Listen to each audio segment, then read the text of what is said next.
Hey guys, so in the last video we saw that how to reverse a linked list using loops, and in this video we are going to attempt a slightly difficult problem, which is reverse nodes in groups of k. So here how is this question different from the previous one where we had to reverse the whole linked list? This question is different like this. Suppose we have a linked list and we are given that we need to reverse it in groups of k. So like if this is the linked list 1 2 3 4 5 and we have to reverse it in groups of 3, so we will reverse this group of 3 nodes. So it will become, now instead of 1 2 3 it will become 3 2 1, so 3 2 1, and this 1 will now point to this part, which is 4 5. So we did not reverse this part because the length was less than 3, but like in the previous example, so here we need to reverse in groups of 2. So we reverse this part which was 1 2 and now it becomes 2 1. Then again this part which is a group of 2 will become 4 3, so it becomes 4 3. So now this 2 1 will now point to this 4 3, which will point to 5, which did not reverse because the size was less than k. Even if it got reversed, then also it wouldn't matter because it's a single node. Okay, so yeah, and this is the code, but before the code I will explain the thought process behind this. Okay, so we did the reversal of the linked list in using two things. The first was recursion and the second one was using while loops. Now this will be a combination of both. You see, the beauty of recursion is that I will just call this function, let's call it function f. So I will just call this function and I don't care about what happens inside, but I just know that it will do its work because it is the same recursive function that we have called from within which we have called this function. So we know that it will do the same kind of work. And we know that it will return us some value, and we are just concerned about the value. So this is the beauty of recursion. It abstracts out the thinking process. So we don't need to think about everything. We just need to think about the recursive call, that it will do something and it will do it correctly.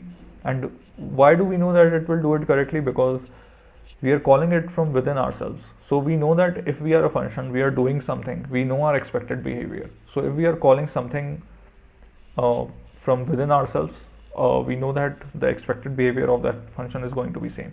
I know this was my total silly maybe silly kind of talk, but yeah.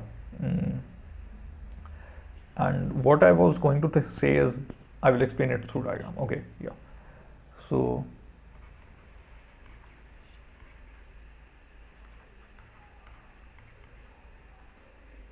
let's say we need to reverse this linked list and we need to reverse it in groups of 2. So what we should do is that we should only focus on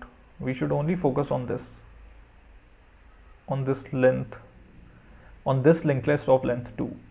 And then what we will do is we will call the recursive function on this part, and it will return us the new head. So we will call the recursive function on this part, it will return us a new head. Okay, let's call it head prime. It will return a new head called head prime. This is the modified head and this is the modified linked list. And what we need to do is that after reversing this, we will just point it to a new head, which is head prime. And we don't care what happens here, but we only care that how do we reverse this part and how do we point this thing to new head prime.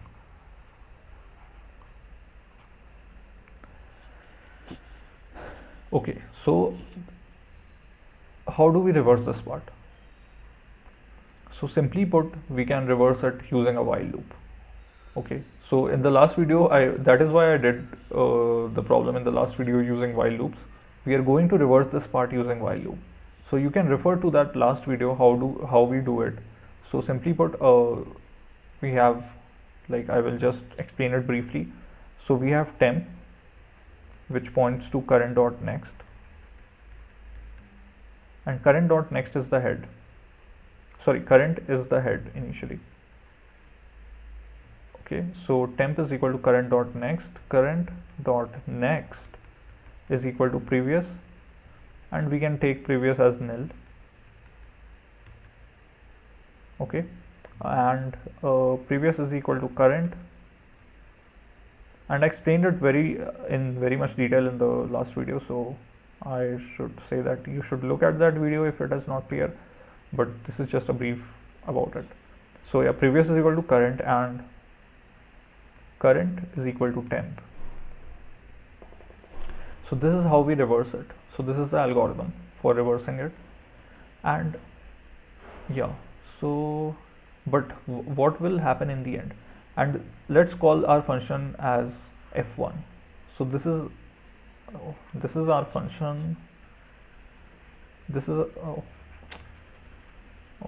this is our function f1, and this reverses the linked list in groups of k. So for how much time should we do this process? We should do it for k times. We should run this loop for k times, because we need to reverse in groups of k. So we need to do this process for k number of times. So let's do it for k number of times, and then call this function on the very next node. So what is the next node? It is current. So current is the next node. So after this ends for k times, then do this. Then call this function recursively, which is this function f1 itself. So this will return us the head of the new modified linked list. So this will return us the head of the new modified linked list, and yeah, and head dot next. So remember what is head. So head was initially pointing to the very first element. So head was pointing to 1. Head is still pointing to 1. We did not modify head anywhere. We just made a copy called current, which was our running pointer, and we modified accordingly. So head is still pointing to the very first node. So head dot next would be equal to head prime. And what is head prime? So this is head prime actually. So just calling this function recursively is head prime. So head dot next is equal to head prime, and head is equal to previous. So previous in the end, so if you watch the last video carefully, you would know that previous pointed to this very last node. So previous points to the last node, and head will become equal to previous. So this is how this linked list will get reversed. So head will now point to 2, 2 will point to 1, and 1 will point to the result of the recursive call on this part. So now if we look at this part independently, so you can see what recursion is all about. It's solving subproblems, the base condition, and yeah. So okay. So this is the base. So what is the base condition? Base condition is, so I will discuss about the base condition a bit later, but you can see that this is how the first subproblem got solved. That is, in groups of 2, the linked list was reversed, and then we called the recursive function on this later half, on this half after on the elements after the second element. So now it's a guarantee. Now if we solve this subproblem again, it will again do this 4, 3 and 5, and we will again call this function on this part, and we will return the head. And what is the head? This is the head. So here also this head now points to 2, and we are returning the head, right? In the end we are returning the head. So while solving this problem, again we will return the head, which is 4, which is pointing to 4. So this will become 2, 1, which was our first subproblem, 4, 3, which is the second subproblem that we solved, and then calling this function on 5 will give us 5, and this is the last subproblem. So now the only thing that remains is discussing the base condition. So what is the base condition? So base condition is when the number of nodes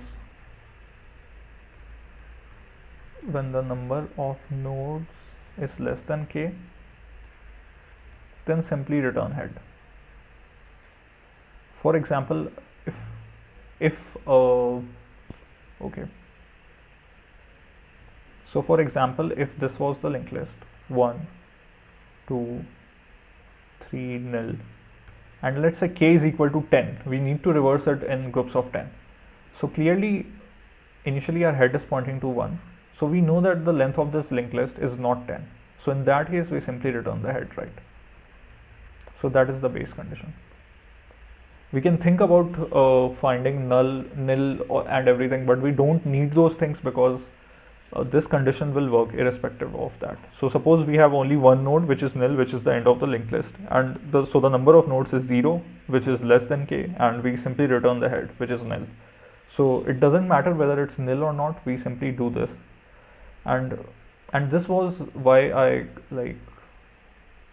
okay, so this was why I got a wrong answer, because initially I was not checking this condition. I thought that we need to reverse this irrespective of k or not. So I thought that it would be 1 2 3 and then 5 4. So I thought that we need to reverse this also, and yeah, so I did not read the question carefully, so that's why I did that mistake. But yeah, so okay, so yeah, so I explained the code using this diagrams, using the diagrams and on this tablet, and now I will explain it in the code. So this is our function f1, which we are calling with the previous value. So that is why in the last video I said that we should pass the previous value because it would be helpful. So this previous value is nil, and this head, so actually yeah, we don't need this exactly, but yeah, we will see. So the previous value is nil because the previous value is of course nil in the beginning, and head is the head value, and we are passing the k. So now let's look at the code. So this is the base condition, so leave it for now. So don't think about the base condition in the beginning, so just leave this base condition for now, and let's see that how do we do this process. So it is a very simple process, and I explained it so it is just a combination of all the techniques that we discussed in the previous two videos, recursion and looping. Okay, so count is equal to k, because again k, we don't need to modify k because k is some kind of global variable which we don't need to modify, so just store it in a temporary variable called count. And current is pointing to head.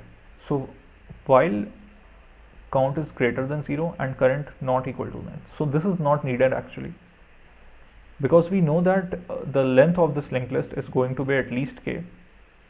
Yeah, because that is the base condition. So actually yeah, I will discuss the base condition just briefly. So in the base condition I'm just checking that how many nodes are there in the linked list, and if the nodes are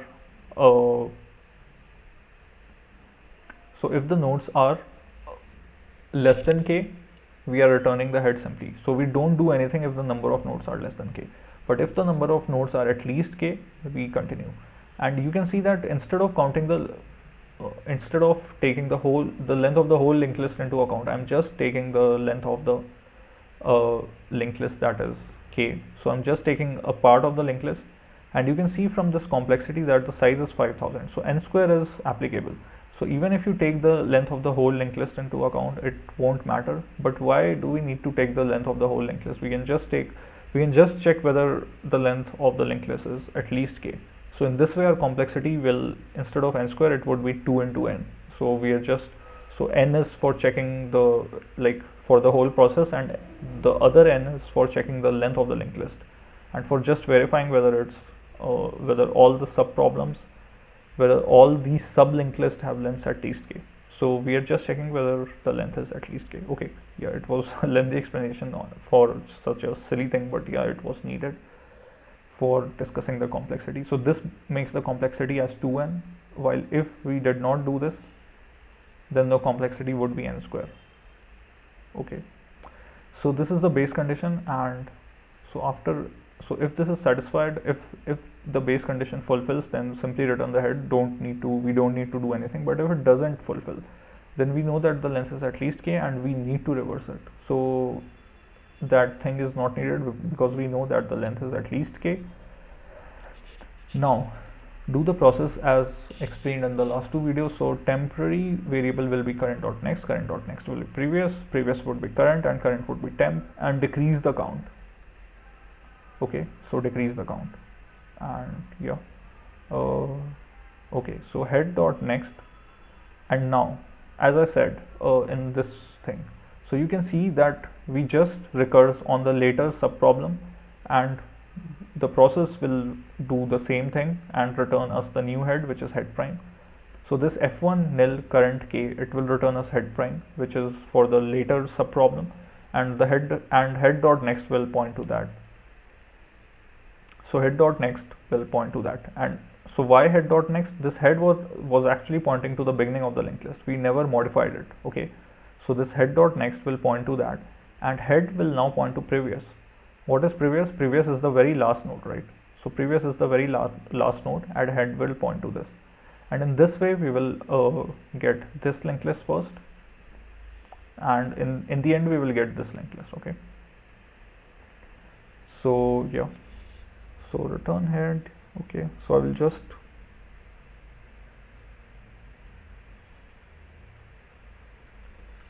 submit it once more. So you can see that time is 4 milliseconds, but if I remove that part and make this complexity as n square, the time increases. So obviously we don't need to have that much amount of time. N square also works, but yeah, this would be much faster. This would be on. So this is how we do this question, and I hope you understood it and liked it. And if you are a little bit confused, then just think about the recursion thing and think about this thing, and this is the actual abstraction that recursion offers us, that we don't care what happens next, we just care about the return result. So we just care about the head, and we just plug it into our current subproblem. So recursion is actually a divide and conquer technique. We divide the problem into multiple subproblems, we solve those subproblems, and we just find a way to glue them together. As I explained in the video, if you would watch my video like what is recursion, now you will be a bit more clearer and bit more confident with recursion. In that video I explained that recursion is just solving some subproblems and gluing together the results using some kind of operation or operator. So for example, in case of factorial, we use the multiplication operator to group the results, which is n and factorial n minus 1, which is the recursive call. And in case of Fibonacci numbers, we group the results using the plus operator. And here we are just grouping the results or gluing the results using this return thing, which is, oh, I love the word, gluing the results using this return of this new head pointer. So this head prime is what we are returning. Okay, so this was the video about recursion, looping, and solving this harder variant of the problem, which is reverse nodes in groups of k. And this is quite a good question for like problem for understanding recursion. And yeah, so I hope you enjoyed the video, and I would just say the word 1 or 2 more times, gluing. Yeah, funny. I mean, not so funny, but funny for me, and maybe funny for you also. Okay, so okay, not this. Vi completed. So reverse a linked list k. So in groups of k, and again this is a linked list question and a recursion question and a data structure also, which is linked list.